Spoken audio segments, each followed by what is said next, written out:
पत्तर तोडणारा. एकदा एक गावात एक गरीब माणूस राहत होता. त्याचे नाव रामू होते. त्याचं काम होतं डोंगरावर जाऊन मोठमोठे दगड फोडून त्याचे तुकडे करणे. रोज सकाळी तो हातात हातोडा घेऊन डोंगरावर जात असे.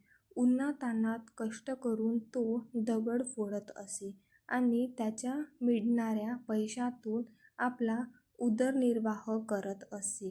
एक दिवस तो फार मोठा दगड फोडत होता. त्याने 1, 2, 3 असे करत सतत 25 वेळा हातोडा मारला, पण दगड तसाच राहिला. लोक त्याला हसत होते.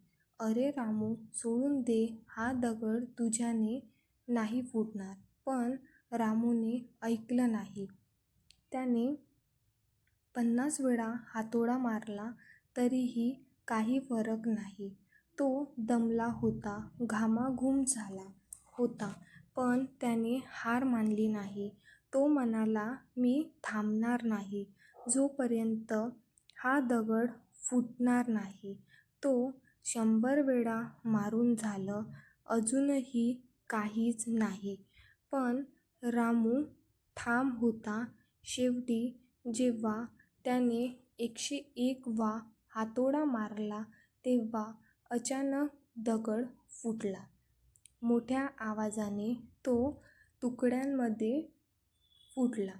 हे पाहून सगळे चकित झाले. त्यांनी विचारलं, "रामू, हा दगड 101 व्या हातोड्याने फुटला का?" रामू हसत म्हणाला, "नाही, हा दगड पहिल्या हातोड्यापासून ते 100 व्या हातोड्यापर्यंत प्रत्येक प्रयत्नामुळेच फुटला.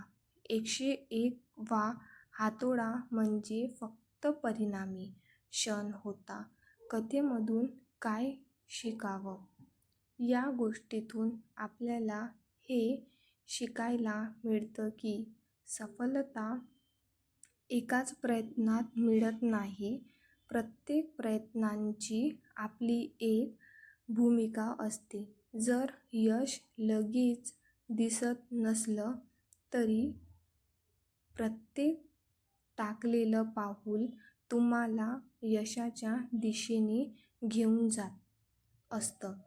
निरंतर प्रयत्न, चिकाटी आणि आत्मविश्वास हे यशाचे खरे मंत्र आहे. संदेश: जिंकायचं असेल तर थांबायचं नाही, प्रयत्न करत राहा.